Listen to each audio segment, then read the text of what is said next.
회의를 속기하겠습니다. 먼저 정청래 당대표의 모두 발언이 있겠습니다.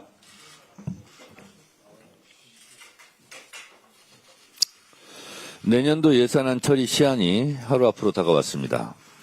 이번 예산안은 이재명 정부의 첫 예산안으로 대한민국의 회복과 성장을 이뤄낼 마중물입니다. 정책과 예산은 타이밍이 생명입니다. 아무리 잘 짜인 예산도 제때 집행되지 않으면 효과가 반감될 수밖에 없습니다.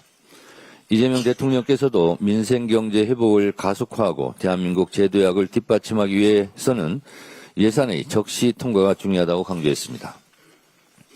더불어민주당은 이재명 정부의 첫 예산이 신속히 통과돼 국민이 체감하는 성과로 이어질 수 있도록 법정 시간 안에 반드시 처리하겠습니다. 막무가내 삭감만 주장하지 않는다면 야당이 주장하는 바를 상당한 이유가 있을 경우 과감히 채택하라는 이재명 대통령의 말씀처럼 야당과 초당적으로 협력할 준비도 되어 있다는 말씀드립니다. 예산안의 법정 시한을 지키는 것이 국회의 책무이자 국민의 삶을 지키는 길입니다. 민생 앞에 여야가 따로 있을 수 없습니다. 민생과 미래를 위한 길에 국민의힘의 책임있는 협조를 촉구합니다.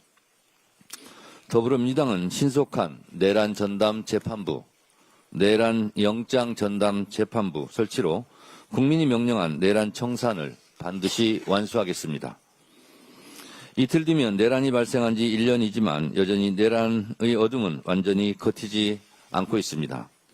책임자는 한 명도 처벌받지 않았고 지기현 재판부의 침대 축구식 재판으로 내란 속에 윤석열이 또다시 석방돼 거리를 활보하고 다니는 것 아니냐는 국민적 불안이 커지고 있습니다. 정상적인 사법부라면 민주주의를 파괴한 내란 세력을 신속히 단죄해야 마땅합니다. 그런데 조희대 사법부는 그 책무를 저버리고 오히려 내란 세력의 방패막이를 자처하고 있습니다. 참담한 현실입니다. 오늘의 시대 정신은 분명합니다. 완전한 내란 청산입니다. 사법부 역시 하늘 아래 국민 아래에 존재합니다. 사법 정의를 바로 세우기 위해서라도 내란 전담 재판부 설치는 이제 선택이 아니라 필수입니다.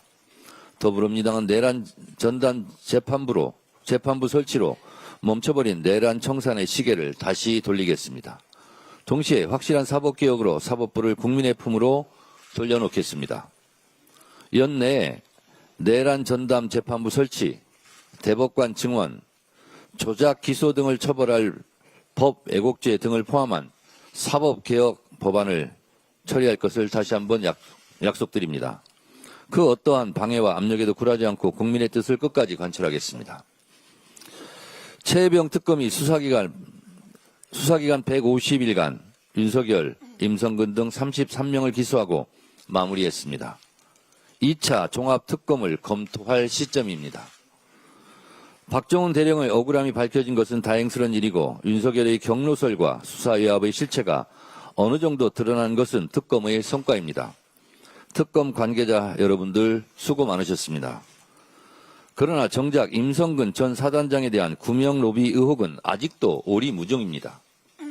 윤석열 당시 대통령에게는 수많은 장성 중 하나인 투스타에 불과한 눈에 보이지도 않았을 임성근을 왜 그토록 구해주려 했을까? 구명 로비 의혹에 대한 실체는 덮여 있습니다. 특검은 이 실체를 밝히려 노력했지만 번번이 그 길목을 가로막는 법원의 구속영장 기각으로 구명 로비의 진실의 문은 열 수 없었습니다. 조희대 사법부가 문제였습니다.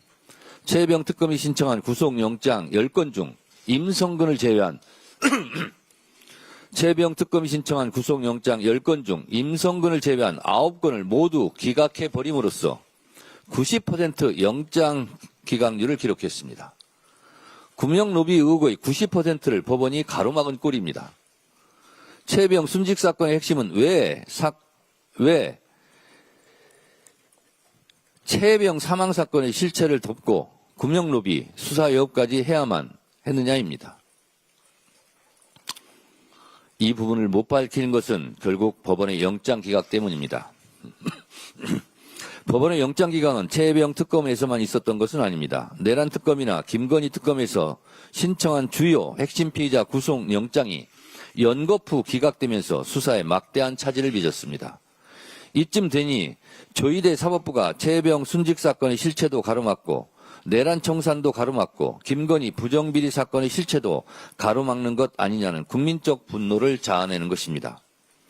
내란 특검은 많은 성과를 냈으나 법원 스스로 박성재 전 법무부 장관의 영장을 2번씩 기각하면서 내란의 실체를 가로막는 장애물이 되었습니다. 박성재 구속영장을 막은 것이 혹시 조희대 사법부로 향하는 사건의 실체를 막고자 한 것이 아니었는지 국민들은 의심하고 있을 것입니다. 내란 특검은 노상원 수첩에 대한 수사, 외환 유치에 대한 수사는 너무도 미진하고 이와 관련해 유추해 볼 수 있는 내란은 누구로부터 시작되었는가? 노상원 수첩의 수많은 수거 대상은 누구에 의해 작성되었는가? 하는 내란의 최초 발화자, 기획자가 아직도 밝혀지지 않고 있습니다.